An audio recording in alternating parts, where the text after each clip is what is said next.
And so when you really want to build an audience, your vulnerability has to be shown. What do you feel like you're most proud of? So everything we do leads to either one of two outcomes: pride and shame.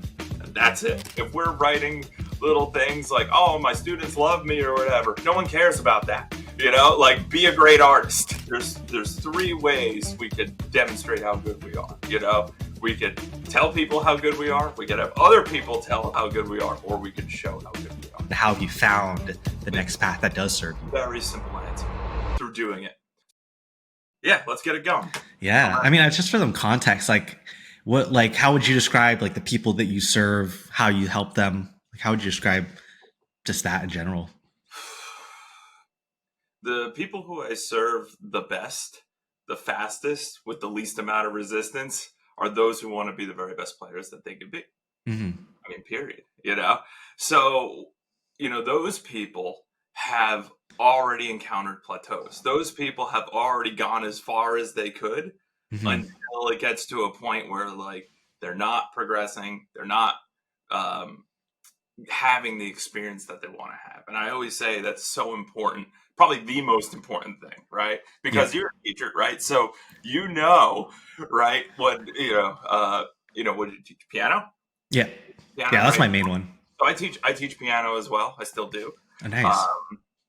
And when someone's working on a piece of repertoire, I'm like, all right, the first thing we do is we read through the whole piece. All right, we read through the whole piece. Okay, now we know what all the challenges are, right? And then I'm like, even if the piece is several hundred measures long, I'm like, we're going to want to finger that piece, And so I have some adult students or whatever, I'll just get through it or whatever, right? Then when metronome time comes around, they're like, crash, crash, crash,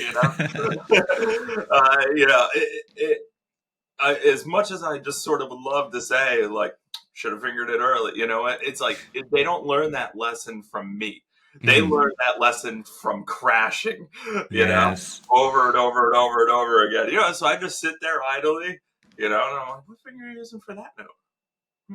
And I'm like, if I were working on this piece, I would want to know that finger for that note very early, and you just sort of plant the seed like that, Yeah, so you're more facilitating this transformation that they experience themselves.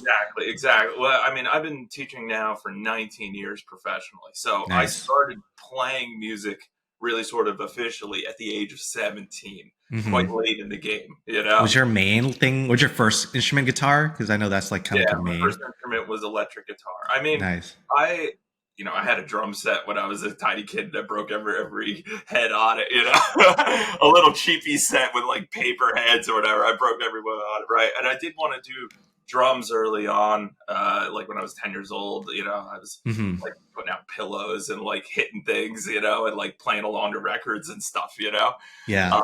But when I was 12, I really wanted to play guitar. I was fortunate to get a guitar for Christmas, and I got 3 free lessons at a music store, and I told the guy I wanted to learn Green Day, and he showed me something that didn't sound like Green Day to me, and I didn't even want to go back. And then I tried to figure it out a little on my own, and it just didn't work. I ended up breaking one of my picks, which is so weird. I've never done that since, and I broke the string. You're breaking everything over here. Sat dormant for 5 years, right? So fast forward, I'm a late teenager now, 17 years old. I'm really into hardcore punk rock and all that kind of stuff. Dead Kennedys, Descendants, Black Flag, all that. And, I got friends who were into that. And my best friend at the time, he gets together with this guy who was a great bassist in high school. He's been playing for a bunch of years, plays in all the bands. He was the bassist in the school. And they got together, and he showed him how to read tab and stuff. And I'm over at his house. I'm like, is that a guitar? He's like, it's a bass guitar, And he started showing me bass lines of our favorite songs, and I recognize it. And that was the thing that connected what I had always wanted in my musical experience. And it was right there in front of me. So right there, he showed me here's how you tune it. Here's how you read tab. Here's where you get tabs from. That night I went home, I pulled my guitar out, I got the tuner, I was able to get it tuned. I still only had 5 strings on it, but I had the low ones, and punk rock, that's all you need, And I started with just a single string because I couldn't play any chords or anything, literally like the first moment of playing. But within a couple minutes, 20 minutes or something, I was playing a single note version of one of the songs that I loved. And that was it. I got Nice. bitten by the bug right there, and I was in, you know? I So love then that.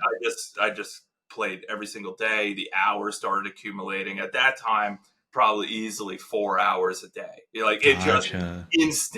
instant because I had the experience I wanted to have. And back then, I wasn't able to articulate it like I can now, you know? Mhm. But I learned that that is what allows someone to uh, become ambitious, right? Because Yeah. very quickly, once I had the experience I wanted to have, all of a sudden I started having all these ambitions, right? I started trying to play multiple songs, and I'm like, I want to play a whole riff, you know? That Yeah. came from me, you know? And it's sort of a special time in a way because it was before YouTube was around.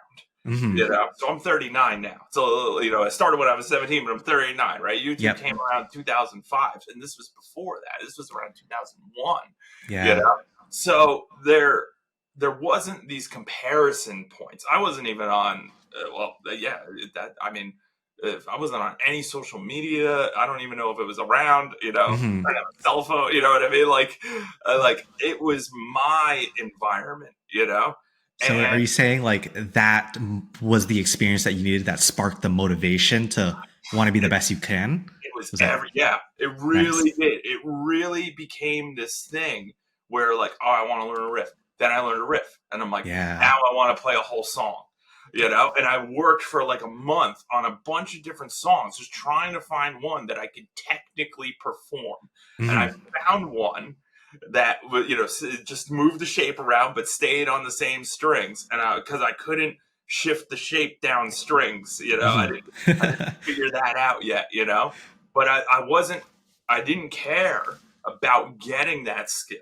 I only cared about playing a whole song. And I Hmm. finally played my first song after like a month of work and figured Nice. it out. And it was a song like I was a skateboarder, and it was a song I heard in a skate video. It was a song that made me fall in love with the band. The song's called Hmm. Fake My Black Flag. So like it took all this stuff that I loved and held near and dear and put it into a single experience. Nothing beat it. You know what I I love mean? that. So when I had that experience and played that first song, then it was just off to the races. You know, like then it was Yeah. just like learn song after song after song, and eventually I had 20 songs. And I would play them about twice every day. I had a whole playlist on my computer, and I would Hmm. run it top to bottom, and I'd play it through twice in a single session, you know. And I work with a lot of people through the years, and no one does that, you know.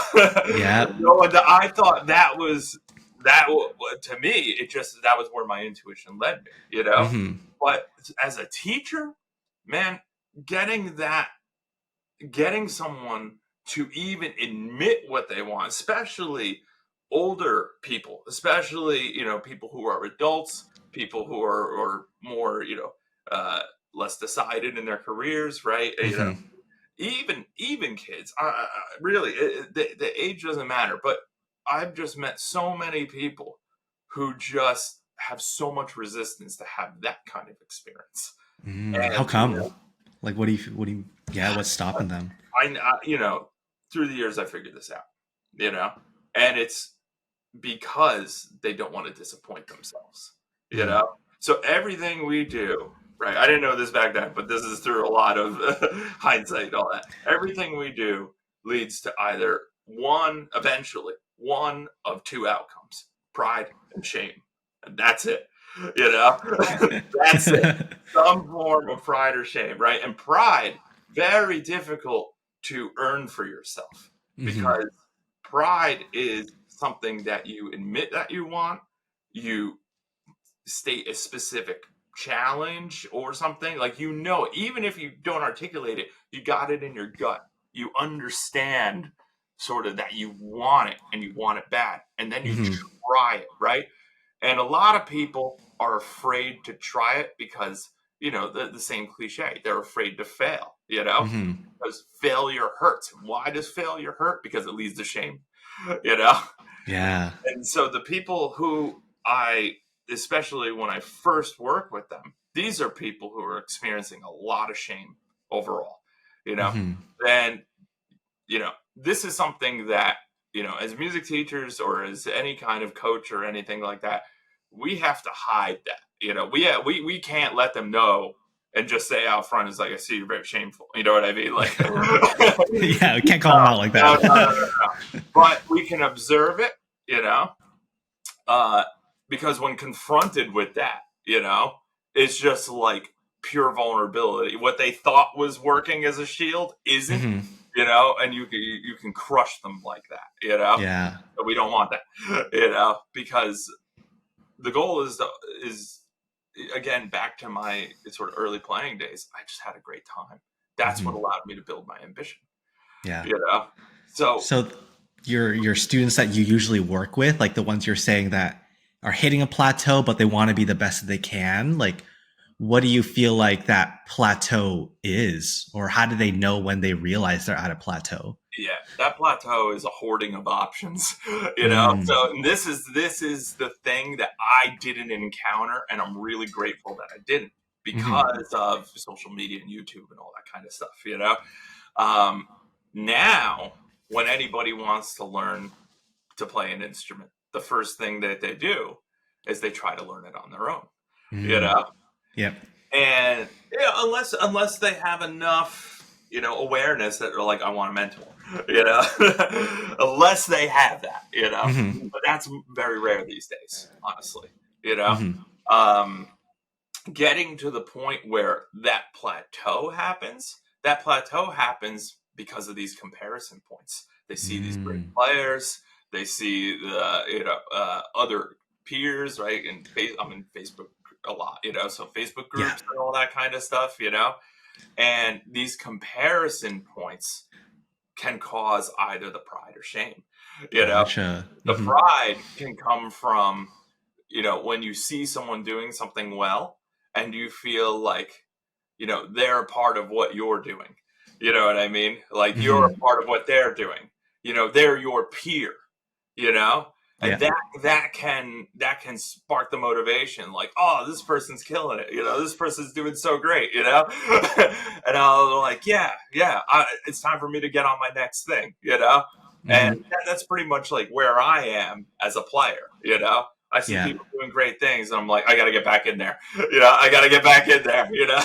time to carve out some time and get back in there, But if you don't have a lot of accomplishments, it's sort of impossible to have these comparison points like that and not feel inferior, So for music teachers, what that comes across, and really any entrepreneur, any business, is it comes across imposter syndrome, And so imposter syndrome is this idea that we're not good enough, we're not worthy, whatever it is, And the way I've found to eliminate that entirely is to just prove it.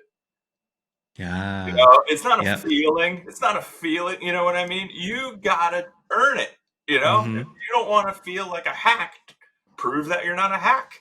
Yeah. We got to take that bold action. We got to risk. We got to be vulnerable. We got to let someone who's not as credible as us, say something, right? If they say something disrespectful to me, I block them immediately. I have a zero tolerance policy on disrespect. It actually allows me the consistency to continue to, put myself out there. For a long time, I just didn't, because I didn't care enough. I was speaking at stores and performance institutes and going to school and all that, and I could do stuff in concerts, whatever, and I post on YouTube, and I'm like, if anybody wants to watch it, they want to watch it. But it's very different when you really want to build an audience. And so when you really want to build an audience, your credibility has to be subject to skepticism, and your vulnerability has to be shown, and that's what a lot of people struggle with. So I've coached other musicians and, even other people in other industries, people like Bumble Biz and stuff like that.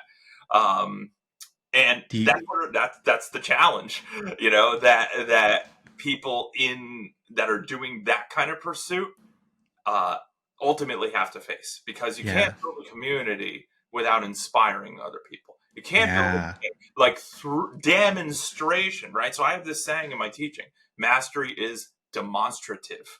You Hmm. know, and what mastery is advanced concept or advanced usage of the basics and the rudiments, right? Hmm. Think about your greatest professors, right? I went to Westminster Choir College for grad school, and there were some incredible musicians who taught there. But specifically, I'm thinking of Dr. Stephen Young, who studied with Nadia Boulanger Hmm. in Paris, right? The most famous music teacher in all of classical music academia, you know? And he had this class, very hard to get into, very innocently named, called keyboard harmony. You know, the toughest class I've ever taken, and that includes set class theory. You know, and that Hmm. was like 5 hours of homework every night. You know, but keyboard harmony was a pass or fail class. Keyboard harmony was you pass 50 tests in 9 different disciplines of your choosing. You could choose any one, right? But you got to pass 50 by the end of the semester. You get an A. Dang. Anything less than 50 is an F. You know, so like reading all 7 standard clefs, singing the solfege, you know, sight reading, Beethoven, full score symphonies, you know, like that's where that sight reading went up to, you know, like Dang. everything went to the most upper echelon of Hmm. the skill development because you had to get 50. So you had to basically touch like pretty much everything, at least at the rudimentary level, and then me, I chose to specialize in clef reading, and he actually, I was Mm. a comp major, so that's what I went to grad school for, music composition. Nice. So, and I only composed atonal music. I told my Wait, professor, I I was like, that's side what I'm doing. notes. I Yeah, love that. I'm like, I did that. when he was interviewing me, I'm like, look, I only want to compose atonal music right now, you know. And he's like, that's fine with me. I'm like, I'm here then. I'm here. If you want me, I'm here. You know, and that was it. Yeah. And I he was, actually I took that one semester. That was my favorite semester of music theory for sure. oh my god, It was so fun. I love atonal music, right? But but going back to what I was saying about Dr. Young, you know, Hmm. so um, he he had this such demanding class, but with clef reading as a comp major, he's like, this is your access to scores. He's like, Mm. what you what you do is you look at that note, right, in the transposed instrument, right? And then you look at the concert key, and then you just in your head change the clef to, you know, like, so let's say the note's on the first line or whatever, and it's an E or whatever, right? And then he's like, you change that to where that note is a G, whatever clef that would be bass clef in this case, Hmm. you know. So then in your head, you just change that, you know, and then Yep. boom, you just read it at pitch, you know.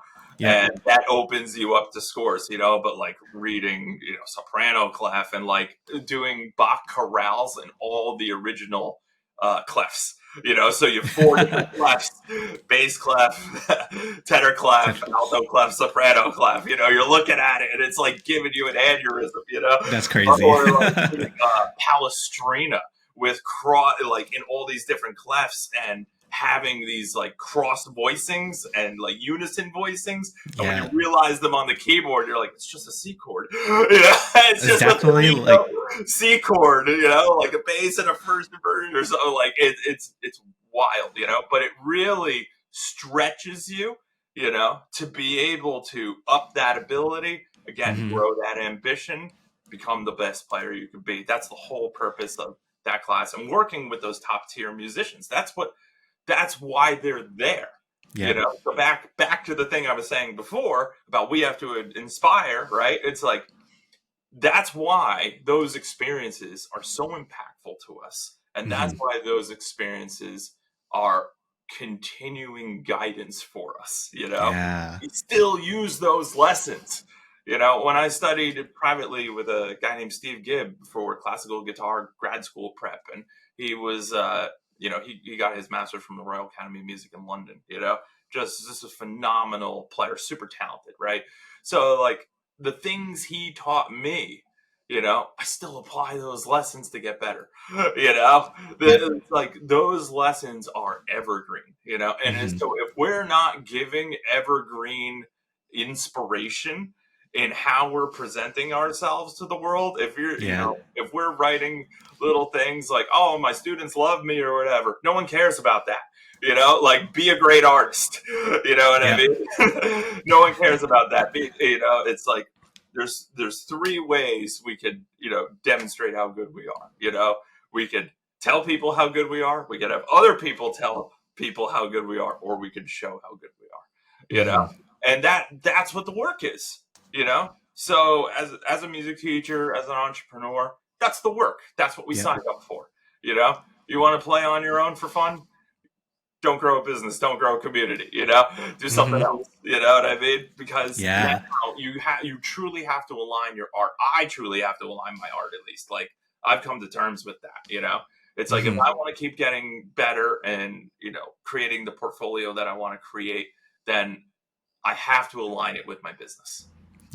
Because I can't separate them anymore. I'm at a period in my life where they can't be separate, and I'm actually glad that they aren't.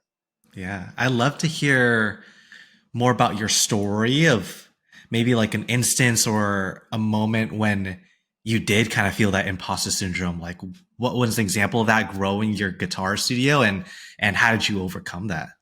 The first time I felt that was probably when I first got into college. So I went to community college, right? No business or anything at this point, right? Yep. But my second semester, I became a guitar performance major. I switched to recording.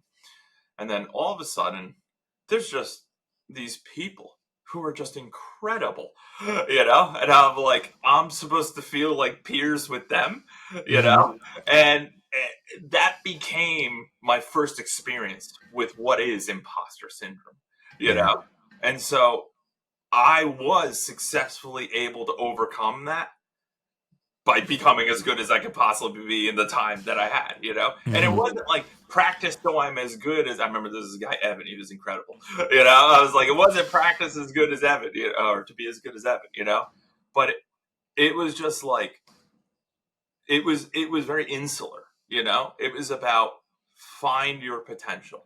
You know what I mean? It was discover your potential. It just felt like this opportunity to grow. And it's no different like that in business. That's it. It's the same thing.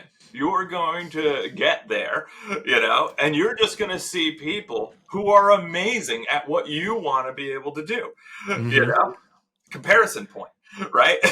Yeah. So then we're at the crossroads of pride and shame again. So if we want to, have a result that, or, have an experience that results in pride, we discover our potential. Nice, if we want to have an experience that results in shame, we retract. Yeah. So how is that translated now to your own marketing and your own content creation and making sure that you attract guitarists who have those same beliefs as you? Yeah. So one, the way you find it is how you do it, So you have to follow your intuition. Again, musicians, I'm looking right at you guys, just use the process that you use to become great musicians. Yes. That's literally what it's the same thing. It is no different. You just zoom it out macro enough and you'll see the big picture. If you're a great musician, if you've accomplished a lot, if you're a teacher and you've got degrees or you've got a bunch of experience, you got a bunch of concerts, like whatever it is, just use that process. So that process is one that allows us to problem solve. In my teaching, I always say musicianship or, playing an instrument, whatever, is nothing more than problem solving. We have to exchange fun for challenge and reward. And if we do that, then we can have a lot of fun when we play, But progress doesn't come with fun. Fun is literally, if you look up the definition for fun, lighthearted amusement. You look up the definition for lighthearted, it means not serious. That it. You and I know. we can't take this too seriously. No. Progress is very serious because you have to overcome something. That's a serious endeavor. That takes your resources. That takes your energy. That requires you especially if it's a big chunk, right? You want to play the freaking Hammer Clavier Sonata by Beethoven. You're not going to do that in one bout of intensity.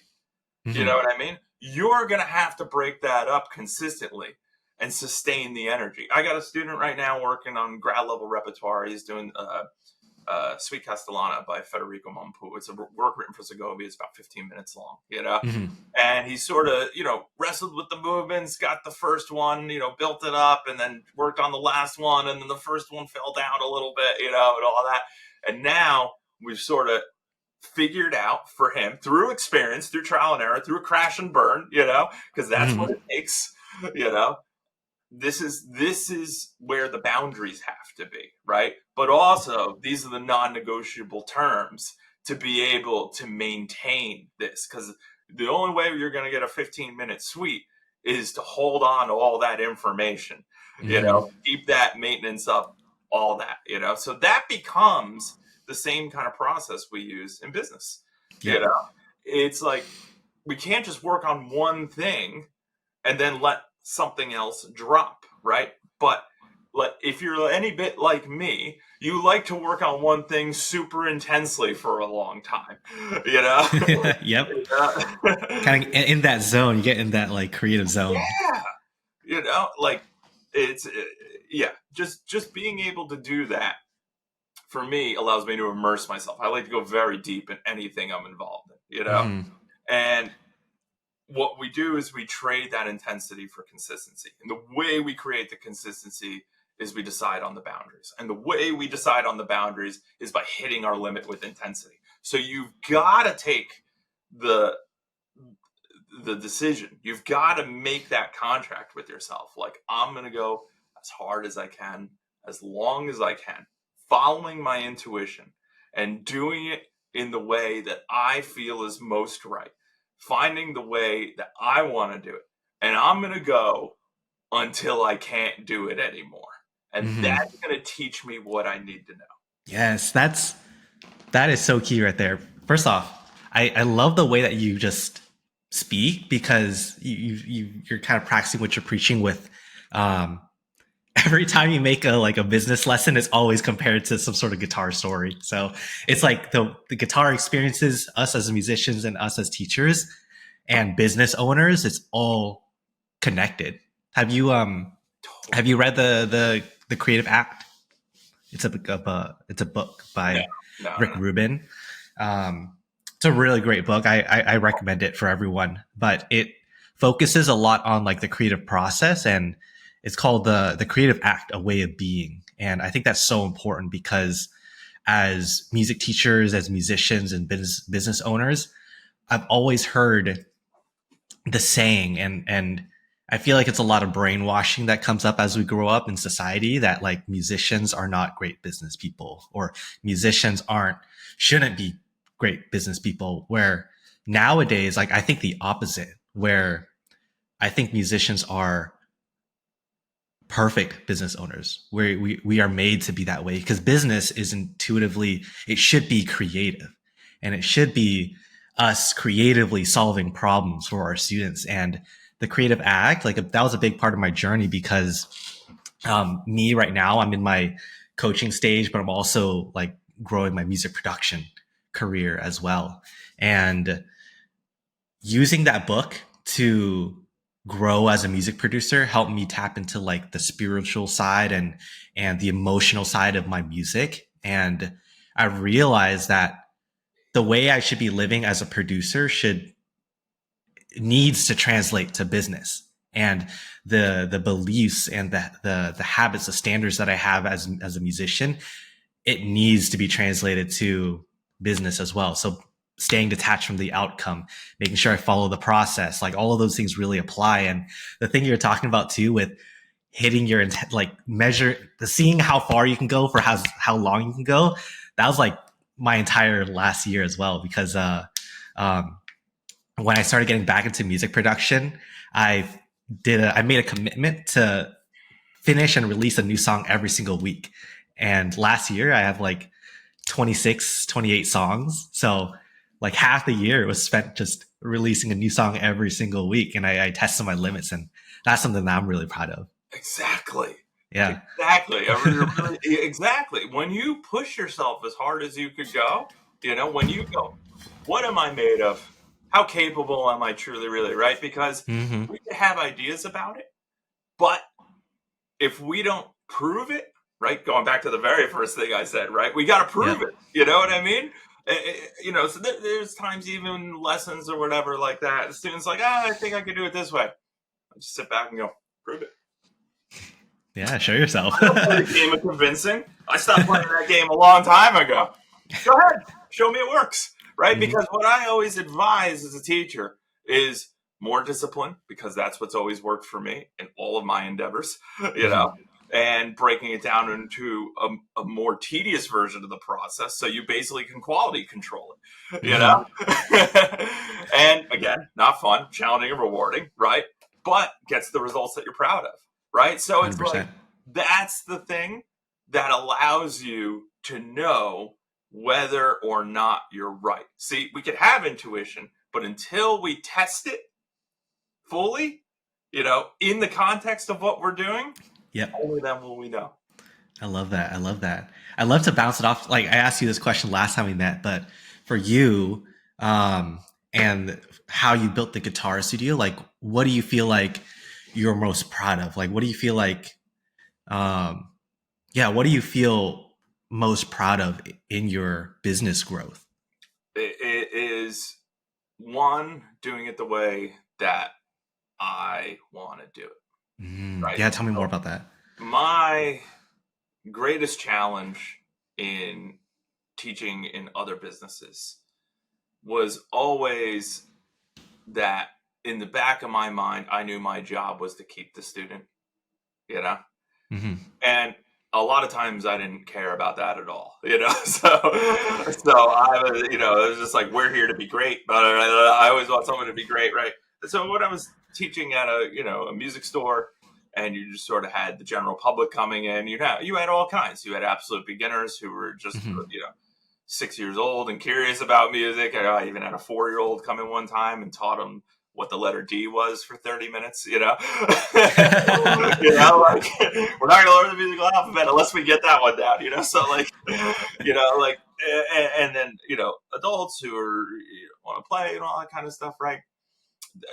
The goal is always to have them have the experience that I had, Yep. which is they got bitten by the bug and they fell in love with it and they got accomplishments and then they grew their ambition. Hmm. Later, when I started teaching at one of these performance institutes, I was teaching theory classes for children of various ages, very young to sort of a little older, but not in their too much in their teens or anything like that. So I'm teaching Uh-huh. theory classes and doing some private lessons and all that.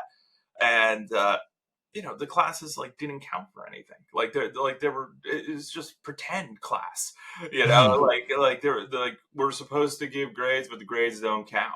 And like, what am I supposed to do? Just like be a video and just like teach it to people who are staring at me. Like, no, Yeah. I stopped the lessons and checked everyone's books and like, check that one. Like, I just wanted everyone to be great at it. And just like in my private lessons, I was like, the class is not continuing until everybody's on the same page. Hmm. And I got called into my boss's office and all that. And he's like, you need more tools in your toolbox. And, like, he's like, it's not a conservatory. And I was so disheartened. I felt the integrity was gone. I'm like, I'm not going back. I quit without notice. Hmm. And that was it. I'm like, I'm not going back. I am not going back. I don't care. They were paying me pretty good too. They were paying me like $50 an hour. You Yep. know, um, I was like, I'll figure it out. I'll figure it out. Yeah. So what happened next? Next, after I quit, well, before I quit, I talked to my girlfriend at the time, is now my fiance, and I'm like, what do you think? And she's like, I think you should. I think you should do. You should. I was like, really at that point, I was like reading about stocks and like just sort of really figuring out how I was going to make my way in the world. Hmm.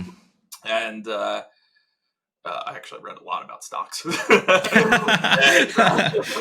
and ultimately it came down to like, I need more capital, like in order to Hmm. do any of these things and have any of this work actually, yield a significant, midterm return or whatever. Right. But I was like, Hmm. I really started seeing that the only option was my own business, and I started dreaming about it. I started seeing Mm. like I, and not just to work for myself, because I mean, nothing's greater than being your own boss, right? But um, just getting like this, I want to teach the way I want to teach, and Yeah. I don't want anybody telling me that I can't teach that way. Hmm. So it really became about that, right? So that's the answer to your question. There is, I am most proud that I manifested a way to teach the way that I want to teach. And so Yes. all my communication, all my marketing on Facebook, I don't do anything personal, or very little, if any, you know what I mean? But like, it's the entire goal of like growing that community is like, when they see me, they are seeing me doing something the way I want to do it. I Hmm. just recently released my first long form video. It's a master class. And Nice. after doing over 100 short videos, like, under 10 minutes, like 9 minutes and 59 seconds, pretty much for all of them, to get on TikTok and Instagram and all that, eventually I'm just like, same thing, like with this is not how I want to do it, but that was me following my intuition and going as hard and as long as I could, because I'm Hmm. like, I'm going to build an audience, and I get many eyeballs on me, I'm going to make all this lesson content, right? All right. I did all that. Now I don't have any desire to do that. Now when I do these master classes, I'm going to write something, because I Hmm. haven't written in a long time, and as a Yep. comp major, I wrote some music that really was different to me and new, and I was like, I want to explore that more, right? And as a player, improvisation is really where my core interest is right now, Hmm. as well as redeveloping classical guitar technique and all that, so like for improvisation and high level, stringing together very long and fast lines and all that kind of stuff, um, and diverse lines, really stretchy stuff and all that kind of stuff, like really challenging stuff. I'm like, the only way I'm ever going to be able to realize that is to actually try it the best I can, learn, like through that experience, learn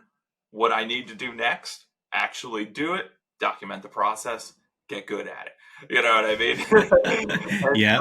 so that's what I'm most proud of, is now I've created a way for myself to continue to have my ambition, align it with the business goals, and actually become the player that I want to be even further.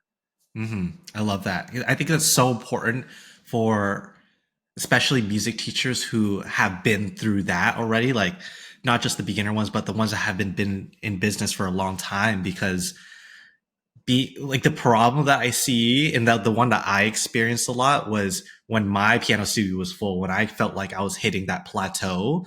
Um, Everyone else was saying like, oh, you have to get like a physical location and start to hire out teachers. And I thought that was the only way to grow at that time when I was in college. But at that time I was like, this is impossible. I'm a music major and I have to teach piano too. Like I physically don't have enough time, because Yeah. like we both know that music major life, it's way different than being a college student. so so Yeah. at that time, I didn't have any way else to scale. And I feel like a lot of teachers are in that trap too, where they know they need to scale, so they scale up in a direction that feels unaligned, that feels like Yeah. I'm doing this because the industry is telling me to, or because that's what everyone else is doing. So I'm really glad that you've always found your path, and the path that works for you as well. And Again, yeah. it's a non-negotiable, like Hmm. when you have that perspective shift, like instead of, like I said before, hoarding of options, so instead of, I could do this, I could do this, I could do this, I saw the ad for this, I could do that, right. Yep. Instead of that, if you just turn everything off and sit in silence, close your eyes, whatever, and you just sit there and you don't allow yourself to do anything until you come to terms with what you feel is most right, Then you are developing your conscientiousness, right? Then we're developing that. And then we know that there is no other option. We have to tell them. It seems like at that, like the thing you're talking about with like going for short term to long form, like you found that next stage that excites you. So when you have faced those moments where you felt like what I am doing right now isn't serving me anymore, I need to find a new way. What have some of those moments been like? How have you realized that what I'm doing right now isn't serving me, and how have you found the next path that does serve you? Very simple answer: through doing it. So my first master class was originally not planned to be a master class. I was making what I thought was another video at the beginning, and I had been having so many conversations with people, and especially in the guitar world, people don't want to learn the notes on the neck, and it's like they don't want to be musicians, and then they're looking for this sort of magic formula to avoid the work and whatever, like it just drives me up a tree, but I feel it's very important, even Zen, like, to address that kind of thing. If this is the way that I have been interacting with people, then through demonstration of what I'm doing, then I want to state my position about why it's important and why it works, and I do it first through demonstration, and then I do it next through philosophy, and so, I was doing this, and it just became a lesson where it was like, if you think this is hard, if you think learning the names of the notes on the guitar is hard, then it's just not for you. It's like, and you're not going to resonate with anything I'm saying, because that's all the rest of this is going to be. And I realized I went like 8 minutes from like demonstrating and like and like doing the mindset lesson on like what it takes. Like before we get into like, here's how I'm doing it. It starts here. So all the stuff in business, it starts here. So before, I was 8 minutes in, and I was just like, I'm extending it. I don't care. It's not going on TikTok. And I don't like to chop videos up or whatever, so like, again, I was like, this is how I want to do it. This is how I can get it out in the world. I'm like, it's going on Facebook and YouTube right there. I just made the instant decision while I was doing the action and extended it all the way. And all of a sudden it became a 25-minute long video.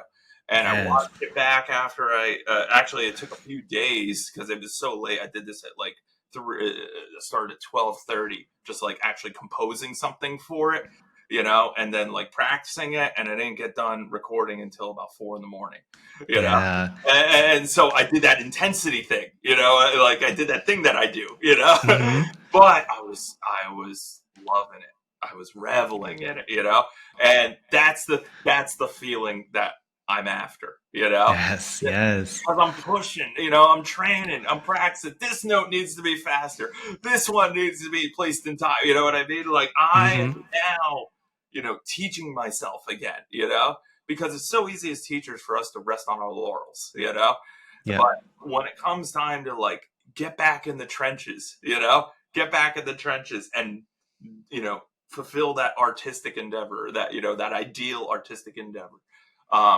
It was just exhilarating, so getting to the point of making that long form video, and then a few days later watching the whole thing back, and I was just super proud of it. And I was like, from now on, only masterclass videos.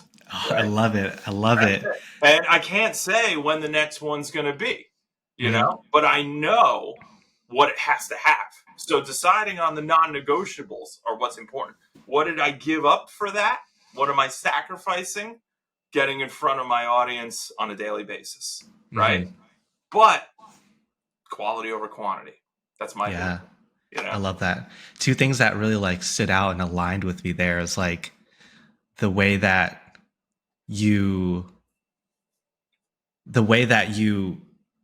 like just chose like I'm gonna like the instant moment of choosing what to do, I think is so important, because whether it's in music or in our businesses, there's always moments where we like doubt ourselves. We overthink it when in reality, if we just did it and if we just tried it, we would know if we liked it or not, if this aligns with us so much faster. How much So, time is wasted, you know, when mm, we're like, oh, that would be cool to do. And then we're like, I'll make a plan for it. You know what I mean? yeah. You know, it's fine to do a little strategizing, right? But set a time limit on it. You know, set a Mm, day. Like by end of day today, it's just like a performance, right? You're like masterclass day or end of semester concert, you know? It's like yep. time for practice is over. Just do your best, you know? And it's the same lesson, you know? Give Mm, yourself that deadline to where, all right, I've thought all I could think about it given my current level of experience. And that's what people, myself included for a long time, overestimate about ourselves is what our current level of experience has taught us. mm, yeah. So for you, well, first off, I just want to say, like, this has been an amazing, very insightful chat. Like, so appreciate you. Thank I want to respect your time. I would say the thing I'm most curious about for you is like, how do you see the vision for our music education going? Like, I love that. what do you feel like for us music teachers?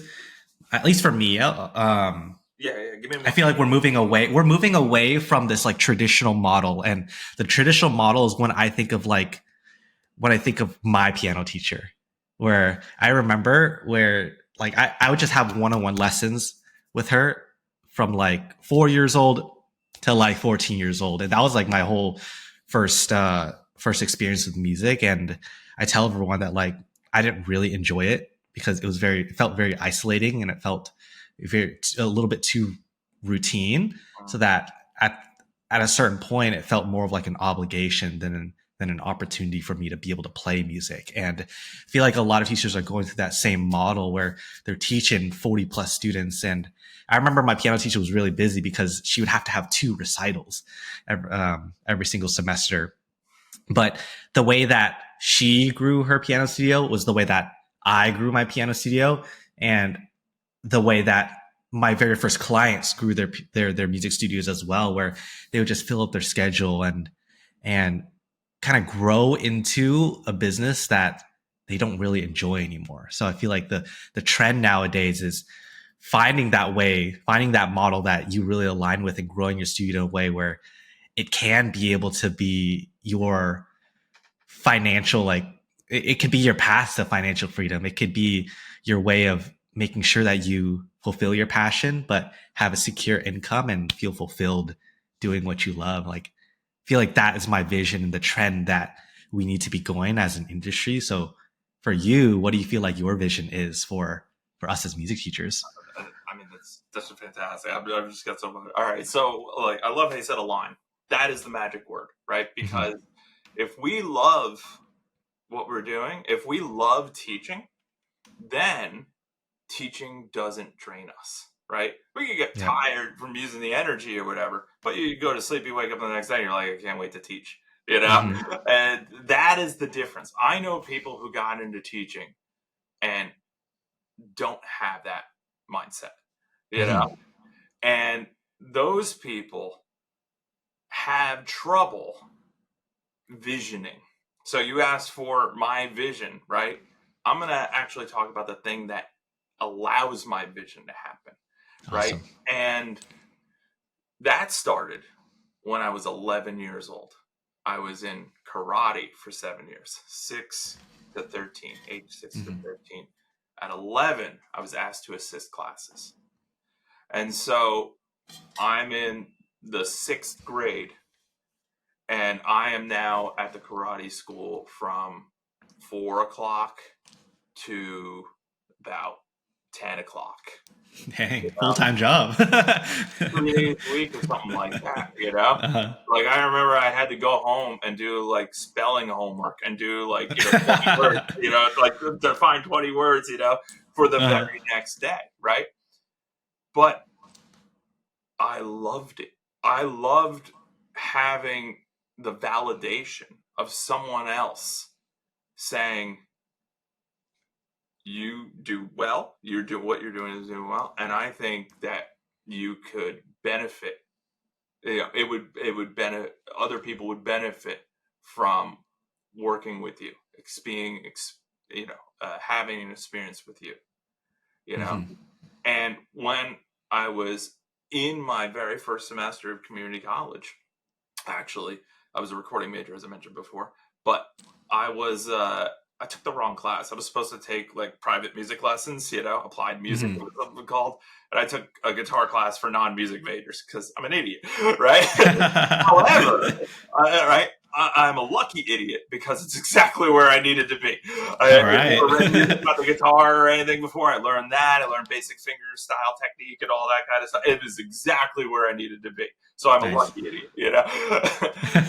But we were all working on the same piece. It was a little study by Dionisio Aguado in A minor. And of course I took it home and like had to like get good at it. I was just like not reading my recording book. I don't care about math or electronics or any of that. I'm there with my guitar, Hmm. and working out. And there was like a fingering problem. There was like a shift up, right? And so it was, hard to do with like these fingers, like with that level of technique and all that. So I forget the exact problem, but next week I'm there, or a couple days later, and we're all sort of practicing it on our own. And I see one of my friends, Pat. He was having the exact same problem that I had. And what I did was I went over to him and said, "Hey, I see you're having a problem with that spot. I had the same problem and I figured out a solution. Can I show it to you?" And and he's like, "Yeah." It was like, totally, me and Pat, we're bros, And I start showing it to him, and my teacher, who was running the class at the time, Victor, he comes around, walks over to me. He's like, "Someone's going to be a great teacher," and then just walked away. Nice. And like that was the thing. And then next semester, I'm in actual applied music lessons, and I'm starting to talk to my guitar teacher, and I ask her, I'm like, "Do you think I can start teaching?" And she's like, "Probably pretty soon," or something like that. Like within a few months' time, it just started to the idea. I started to become obsessed with the idea. I was like, "This is my dream job. Teaching is my Nice. dream job." You know. I wanted to teach at a conservatory at the time. I didn't even go to one. Hmm. I was in community college, but I wanted to teach at a conservatory. You saw the ambition just skyrocketed. Yep. Um, and I got hired as a professional teacher 2 days before my 20th birthday. I was only playing music for 2.5 years. Didn't even have my first associate's degree. I didn't even know what secondary dominants were at the time. Hmm. And I remember when I went into that place, I was like, "I don't know what secondary dominants are, but I know we're learning them next week." So I got hired, and I got that validation again. Hmm. And so what we need to is that validation from the people who are even more credible than we are. When we Yeah. get that, that's why mentorship is so important. When we get that, you know that means somebody else believes in you. And Yeah. even if you don't believe in yourself, that person sees potential in you. And as a teacher, that's all I try to talk about with my students, is that what I see in them. I love that. Sweet. Dude, appreciate this. Appreciate this. I have enjoyed this not just because of what I've learned, but the way that you think and the things that you believe. I feel like we align with that a whole lot. But just thank you for showing music teachers that it doesn't have to be so complicated. Like business, it's the same. It's exactly the same way that I've always thought business should be how we should grow in business. It's the way that we've grown as musicians. Like us musicians, we know the answers. We Yeah. just have to look inside and be able to figure out what we've already done. Just zoom out and go, how do I thrive in this situation? Yes, yes. That's it. Where is the best place that people can reach you? Like I'll include it in the description as well. I But mean, where's I would say, I choose to talk to people one on one. So message me on Instagram, Avant MVD, AVAN MVD. My initials Mhm. are in Dongen, AVANT MVD, Avant MVD Perfect. on Instagram. Awesome. Awesome. Yeah, I can include that in the video as well. Cool. Much Uh, appreciated. Yeah. but yeah, well, dude, appreciate you and And excited to talk more. to me, you know, Thank you. you're a great interviewer. Keep up the great work. Thank you. Thank you.